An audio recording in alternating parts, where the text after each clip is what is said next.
Bonjour. Bonjour. Juste peut-être se présenter pour commencer. Moi, je suis Vanessa Piccoli. Je suis actuellement maîtresse des conférences à Saint-Étienne.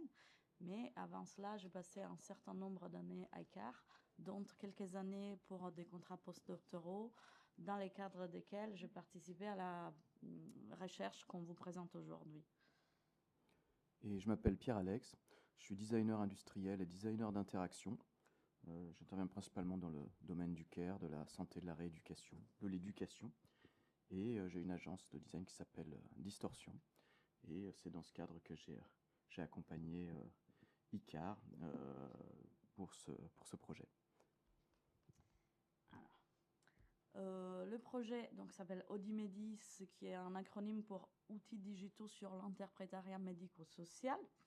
Pour vous parler d'Audimedi, je dois par contre vous parler d'abord de Remilaz, parce que Audimedi, c'est en fait un projet qui est un peu en continuation avec un autre projet de plus grande ampleur, qui était un projet ANR porté par Véronique Traverso, donc du laboratoire ICAR, entre 2016 et 2019, en partenariat avec l'Orsper Sandara. L'Orsper Sandara, c'est un centre d'observation sur santé mentale et précarité, qui est rattaché à l'hôpital Lévinatier et qui travaille beaucoup, entre autres, sur l'interprétariat avec des migrants, donc en situation de socio-sanitaire. Et il propose aussi, entre autres, des formations.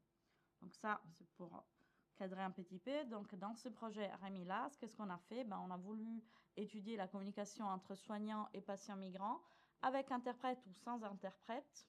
Il y avait les deux cas de figure. C'est un projet qui est interdisciplinaire, ou en tout cas on l'appelait comme ça, donc à discuter, mais dans lequel on était dans l'équipe au moins 3 types de chercheurs, c'est-à-dire nous on était les linguistes à ICAR, et puis pour l'Osper Sandara, il y avait des sociologues et des psychologues. En plus de ça, donc de la collaboration entre les chercheurs, il y a eu aussi une collaboration avec certains acteurs du terrain, c'est-à-dire des médecins qui ont beaucoup travaillé avec nous, qui sont venus avec nous faire des data sessions, des journées d'études, qui nous ont beaucoup aidés. Et aussi avec des prestataires privés, notamment pour les côtés, médiation scientifique. Donc, on a travaillé, par exemple, avec une metteuse en scène, une plasticienne, avec un réalisateur avec lequel on a fait un documentaire. Donc, plein de choses. Et avec un designer pour les projets qu'on vous présente aujourd'hui. Le projet Remilaz donc visait à étudier la communication dans ces contextes de santé en se basant sur un corpus de données naturelles, donc comme dans la tradition de l'analyse interactionnelle portée par ICAR. Et donc pour cela, on a collecté un corpus de 91 interactions dans plein de contextes de soins, santé mentale et santé somatique, avec un total de 17 langues différentes. Donc c'était un gros corpus assez complexe. Et donc, on a analysé, on a fait de la recherche dessus, mais comme je disais, on a fait aussi plusieurs actions de médiation scientifique et de sensibilisation. Et aussi, on est intervenu, nous les linguistes, disons, dans plusieurs des formations à destination des soignants et des interprètes qui étaient organisées par l'Osper Sandara. En fait, l'Osper Sandara, du coup, ils organisent pas mal de formations. Et nous, on a été invités à participer à ces formations. Dans ces formations, du coup, on cherchait à sensibiliser sur certains mécanismes de la communication avec les migrants en nous appuyant sur nos données, sur nos vidéos. Et au bout d'un moment, on s'est dit, tiens, on pourrait essayer de faire la même chose, mais avec une plateforme en ligne qu'on mettrait à disposition de tout le monde. Et c'est vraiment de ça qu'est né le projet Audimedi. Donc l'introduction était un peu longue, mais sans tout ça, on ne comprend pas pourquoi on a pensé de faire Audimedi. Donc, le but d'Audimedi, c'était de fournir donc, un outil numérique. On ne savait pas à l'époque si c'était une app, un site, puis on vous dira.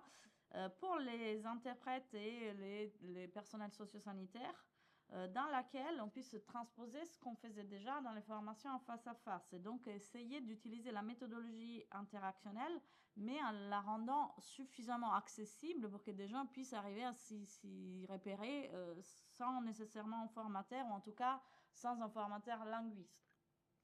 Et donc, on voulait aussi que ce soit une plateforme qui soit facile à utiliser, qui soit aussi un peu attractive, qui donne un peu envie. Et c'est pour ça qu'on s'est dit qu'on n'avait pas forcément les moyens en interne de faire tout ça tout seul, ou en tout cas dans des temps qui nous semblaient raisonnables, et que du coup, on a décidé de recourir à un prestataire.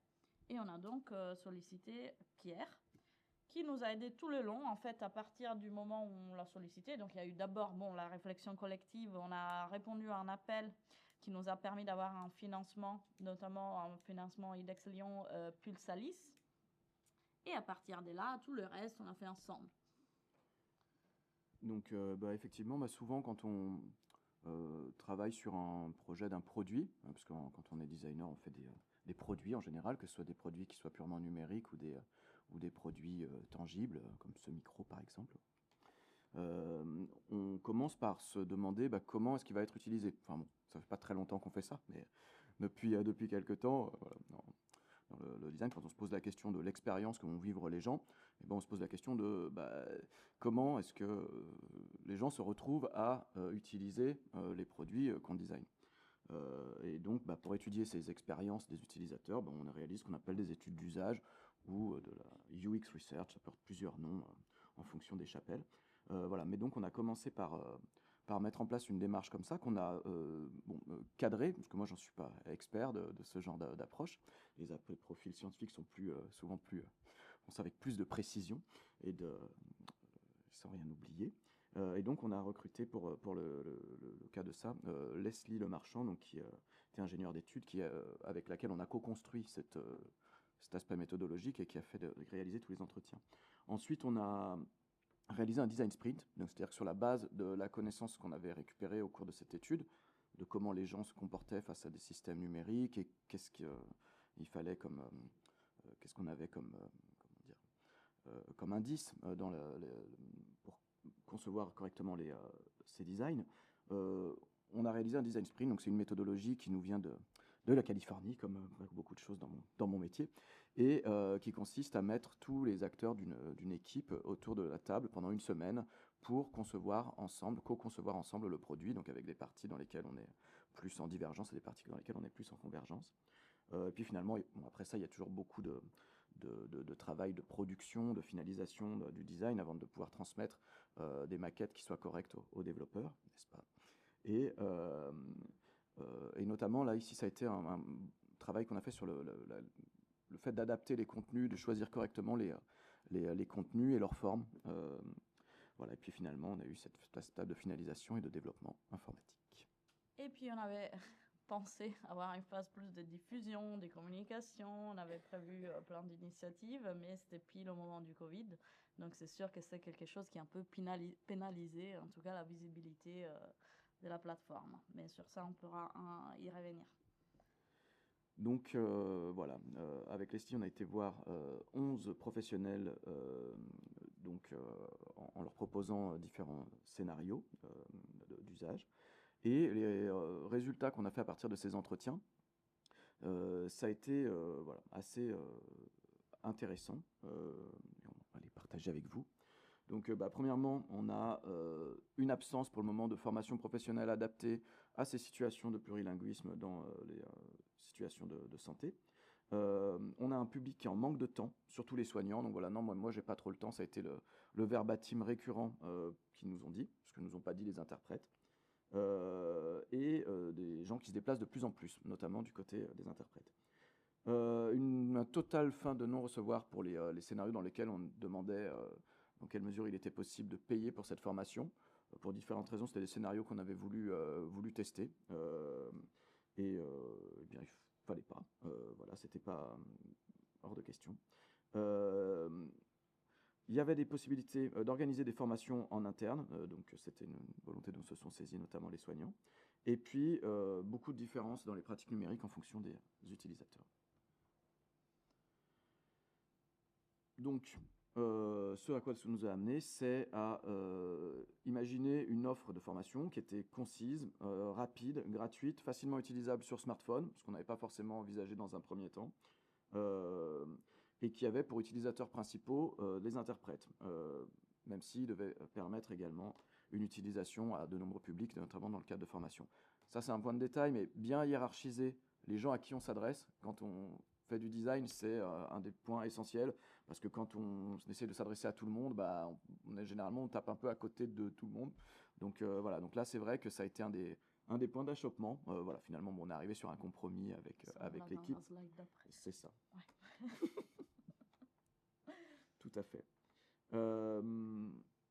Donc, on est passé sur cette étape de design sprint dans laquelle on a commencé par poser nos intentions. Ça veut dire tout simplement nous mettre d'accord sur un certain nombre de présupposés, commencer à dessiner et puis maqueter assez vite. Voilà, donc ça c'est ce que vous voyez sur l'image de droite. Voilà, le fait de pouvoir maqueter sur papier, c'est aussi quelque chose qui permet à tout le monde de pouvoir participer, dans lequel on peut tester très rapidement des interactions. On a utilisé beaucoup de post-it, ça c'est assez drôle, et c'est vrai que surtout ça nous a forcé à passer beaucoup de temps ensemble pendant 5 jours d'affilée avec les collègues aussi de l'ORSPER, ce qui a fait ressortir de manière beaucoup plus évidente certaines zones des accords, ou en tout cas des pas d'entente incomplète, quoi. Et notamment, c'est vrai que les compromis qui ont été faits, Pierre a commencé à les dire, mais c'était d'une part sur les utilisateurs, c'est-à-dire que d'après l'étude qu'avec Leslie et Pierre a menée, et ben, en fait, très clairement, les médecins n'allaient pas l'utiliser, notre plateforme, en tout cas très peu. Pourtant, surtout du côté de l'ORSPER, il y avait une volonté vraiment très forte de dire, bah, nous, on veut quand même s'adresser à tout le monde parce que ça fait partie vraiment de notre philosophie de formation. Pour eux, toutes les formations qu'ils donnent, c'est pour les deux publics parce qu'ils pensent que c'est important que les deux publics interagissent entre eux. Donc, ils n'étaient pas prêts à renoncer à cette dynamique. Il y a eu un autre comment dire, compromis à prendre, en tout cas quelque chose qui a déclenché beaucoup de discussions. C'était sur la question des données personnelles et de l'obligation ou pas de créer un compte. C'est-à-dire que bah, dans la logique des plateformes, je sais pas, des applis, ben, très souvent on demande aux utilisateurs de créer un compte, de mettre au moins un mail, parce qu'après ben, on peut leur envoyer des mails comme Duolingo qui envoie le petit e-book qui pleure pour les relancer, etc., pour la fidélisation. Et nous, on ne voulait pas ça. Et donc, il y a eu une décision vraiment de la part des chercheurs de dire, ben, non, on ne veut pas demander des données personnelles, zéro, même pas un mail. Ce qui fait que la plateforme est entièrement disponible comme ça, mais on a quand même mis la possibilité de créer un compte pour signaler juste les niveaux de complètement, c'est-à-dire s'ils ont tout fait ou pas. Mais concrètement, c'est pas très intéressant et presque personne l'a fait.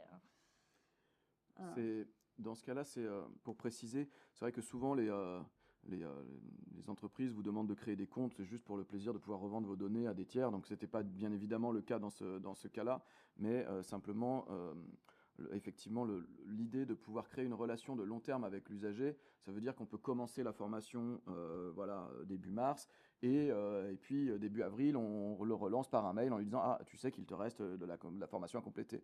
Donc, ça a une influence très importante sur comment est-ce qu'on va comment dire, utiliser cette formation et comment est-ce qu'on va voilà, avoir accès au contenu.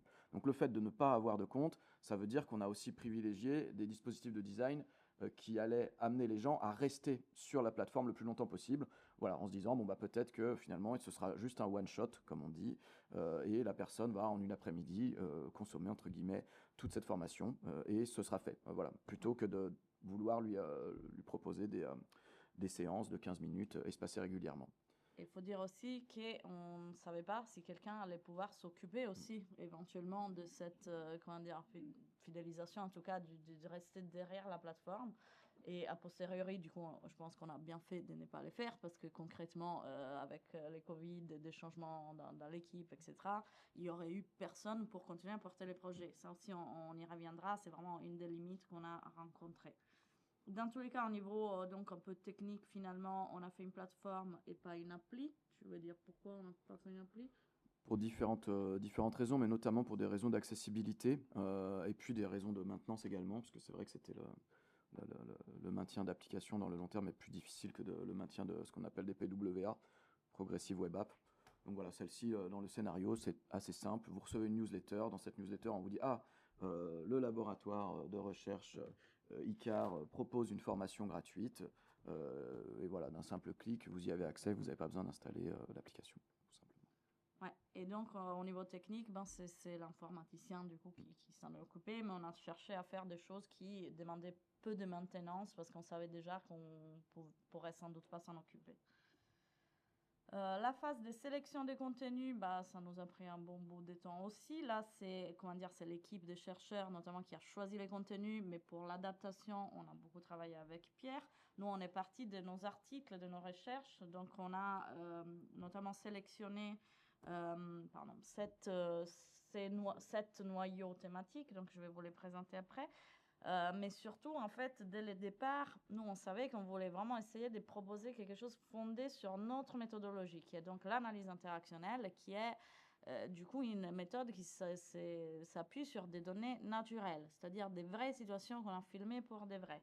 Donc, ce qui fait que c'est difficile, même dans les formations qu'on donnait en face à face, c'est des données qui sont compliquées à expliquer, à analyser, etc. Mais pour nous, là aussi, c'était un point important sur lequel on n'était pas prêt à accéder. Donc, quand Pierre, la première chose qu'il nous a dit, c'est mais ces données, on ne comprend rien, on ne pourrait pas les rejouer et faire des scénettes, eh ben, on a dit non. Et je précise que ce n'est pas une absurdité, hein. Il y a une autre plateforme qui s'appelle Trialogue qui a été réalisée par l'Université de Lausanne, qui est faite avec des scénettes, et c'est très bien aussi. Ça marche probablement même mieux, hein, dans le sens d'accessibilité et compréhensibilité. Mais nous, on voulait vraiment essayer de faire quelque chose avec nos données. Mais ça posait tout un tas de problèmes parce qu'en plus, les données, bien évidemment, étaient des données sensibles. Donc, on était dans les besoins de les anonymiser, donc avec des filtres audio et vidéo pour pouvoir les utiliser.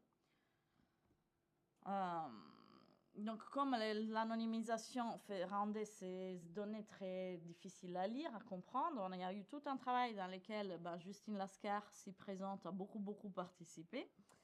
Et dans lesquels on a cherché à faire un compromis, là aussi, c'est-à-dire à trouver des filtres qui puissent anonymiser, mais quand même qui ne soient pas vraiment très moches et très difficiles, qui rendent les données très difficiles. Donc, je vous montre ce qu'on est arrivé à faire. Ça, c'était la base, c'est-à-dire ça, c'était les types d'anonymisation qu'on utilisait, nous, dans nos formations. Il y avait aussi les problèmes des sous-titres, hein, parce que c'est des données en plein de langues différentes. Donc, idéalement, on aurait voulu mettre les sous-titres dans la langue d'origine plus la traduction. Et parfois, il y a des gens qui parlent en même temps, ou en tout cas, ça va vite. Donc, ça, c'était une des difficultés. La version la meilleure à laquelle on était arrivé, c'était celle-là, en bleu. Donc, il y avait aussi une identité du site, non, cette couleur bleue qui revenait dans tous les sites. Et vous voyez qu'il y a les sous-titres, disons, qui sont à côté de la tête de la personne qui parle, donc au moins on comprend qui parle, et vous avez les deux lignes, là c'est en portugais avec la traduction en français. Donc ça c'était très joli, Oui, en italique. C'était très joli, on était très contents, sauf qu'après, Émilie Join, qui à l'époque faisait partie du projet, qui était ingénieure de recherche ici, avait recontacté les CNRS pour bien valider que cette modalité leur convienne, et en fait ils ont dit non, c'est beaucoup trop reconnaissable. Et du coup, on a dû revenir à ça. Donc, vous voyez, les sous-titres, on a gardé ce qu'on avait fait. Mais au niveau du filtre visuel, c'est sûr que c'est un peu moins joli. C'est plus anonymisé. Donc, on est bien par rapport au RGPD. Mais par contre, c'est sûr qu'on voit aussi beaucoup moins les mimiques des personnes. Pour les transcriptions aussi sont très importantes dans notre méthodologie. On utilise des transcriptions qui sont très détaillées, dans lesquelles on va chronométrer les silences, indiquer les mouvements, indiquer les intonations, plein de choses avec des conventions. Là, vous avez un exemple donc des conventions qu'on utilise nous normalement dans la recherche. Là aussi, c'est pas facile à lire. Donc, on a travaillé, ça a été un peu moins dur que les vidéos, mais il y a quand même eu un petit travail. Et on est arrivé à ça. Je vais expliquer un peu, c'est mieux. C'est plus joli. Il n'y a pas besoin de comprendre le code pour pouvoir... n'importe qui peut le comprendre. On utilise des couleurs différentes pour indiquer les interlocuteurs, ce qui fait que d'un point de vue purement visuel, on reconnaît immédiatement qui parle sans avoir besoin de lire, donc on gagne du temps, entre guillemets.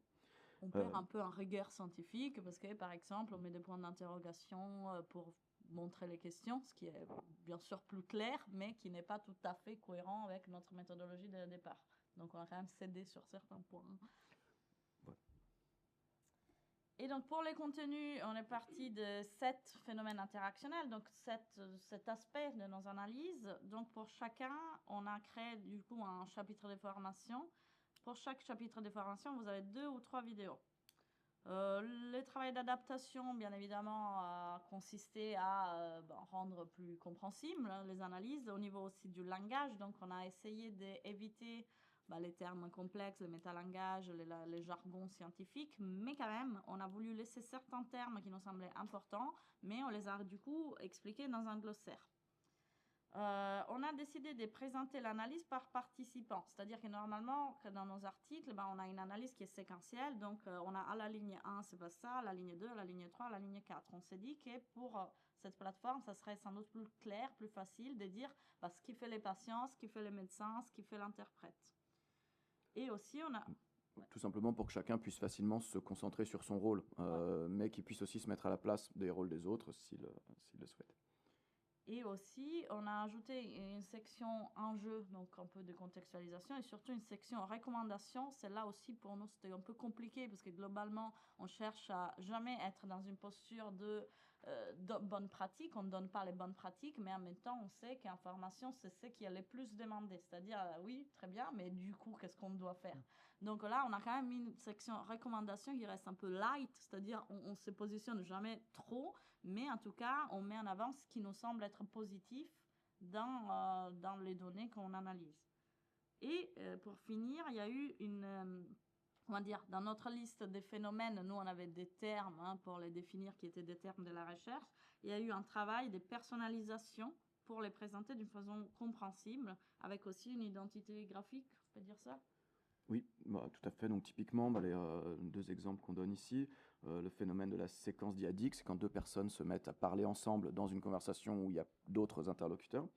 Eh bien, voilà, on l'a transcrite sous cette forme. Ils se sont mis à parler tous les deux, donc qui montre aussi le sentiment d'exclusion dont souffre ici le soignant. Qui n'a pas accès parce qu'il parle une autre langue. Donc c'est aussi, la précision est importante. Ou le phénomène de convergence, quand on va s'aligner sur les émotions et le comportement de celui qu'on interprète.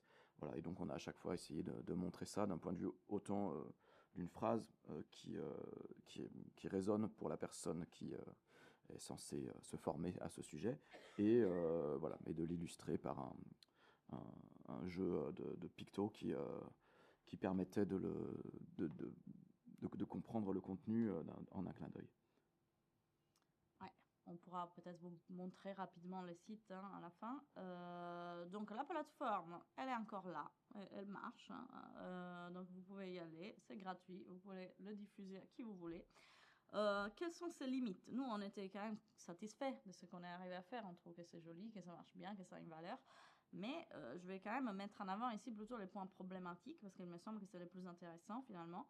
Le choix de ne pas obliger les gens à créer des comptes fait qu'on a très peu de visibilité sur son utilisation. Donc en vrai, on ne sait pas trop qui les utilise. Et ça, c'est aussi lié au fait que globalement, on ne sait pas si cet outil est utilisé dans le cadre des formations. C'est-à-dire que notre idée, c'était certes un outil d'auto-formation, mais bon, c'est sûr que ce n'est pas non plus quelque chose que l'on fait comme ça spontanément le samedi matin. C'était plutôt aussi lié à l'idée de les proposer dans des formations sur ce genre de thématiques dans tout le monde francophone. Mais globalement, comme nous-mêmes, c'est-à-dire par nous-mêmes, j'entends les linguistes qui faisaient partie du projet, on intervient très très peu dans ce type de formation, voire zéro, et que certaines personnes, Véronique Traversol est partie à la retraite, moi j'ai eu une poste ailleurs dans laquelle j'enseigne autre chose. Globalement, on n'est pas très présente dans ce type de formation. On ne peut pas non plus porter Audimédy dans les formations. On ne sait pas trop si d'autres le font, c'est-à-dire si d'autres personnes l'utilisent. Et globalement, il y a eu un problème vraiment des ressources humaines. Alors déjà, il y a eu le Covid, certes, mais en plus, tout simplement, le projet est terminé.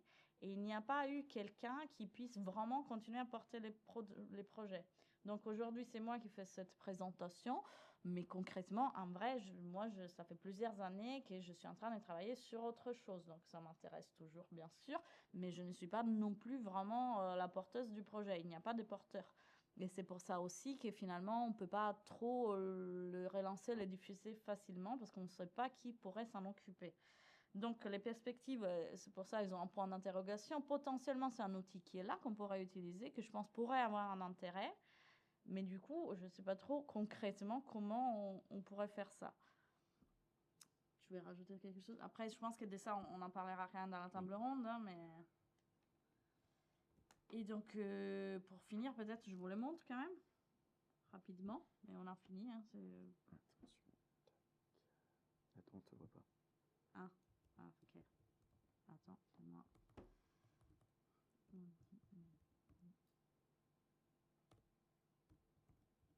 Tapez Odomédia. Pardon.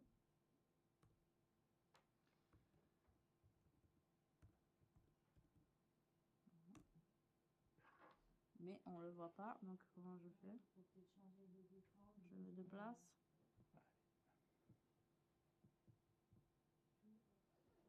Voilà.